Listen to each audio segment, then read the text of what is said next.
Satreskrim Polrestabes Makassar telah mengirim seorang penyidik untuk mengambil hasil tes DNA ke 7 janin yang ditemukan di kamar indekos beberapa waktu lalu di Makassar, Sulawesi Selatan.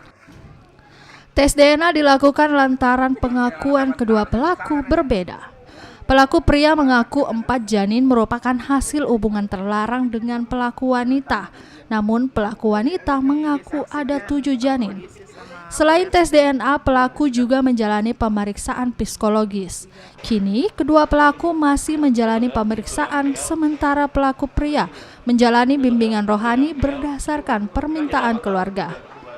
Masalah tersangka janin, ya kemarin dari pihak keluarganya ada meminta waktu atau meminta tempat untuk bahwa ini yang tersangka kita ini untuk diikutkan bimbingan rohani, ya, jadi diberikan bimbingan rohani dari penuntut agama, dan menurut kami penyidik itu positif dan perlu untuk psikologi atau kebatinannya tersangka. Ya, kita siapkan ruangan dan sudah berapa kali mengikuti bimbingan rohani dari penatua agama yang bersangkutan.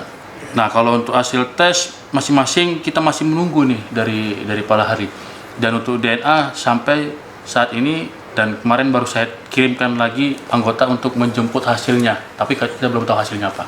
Sebelumnya, kasus penemuan 7 janin di sebuah indekos di Kota Makassar sempat menggegerkan warga di Kota Makassar. Dari penyelidikan, diketahui jika ke-7 janin tersebut merupakan hasil aborsi yang dilakukan oleh 2 tersangka yang merupakan pasangan kekasih. Janin tersebut sengaja disimpan sejak 2012 dan baru akan dikuburkan di kampung halaman mereka ketika mereka telah menikah nantinya.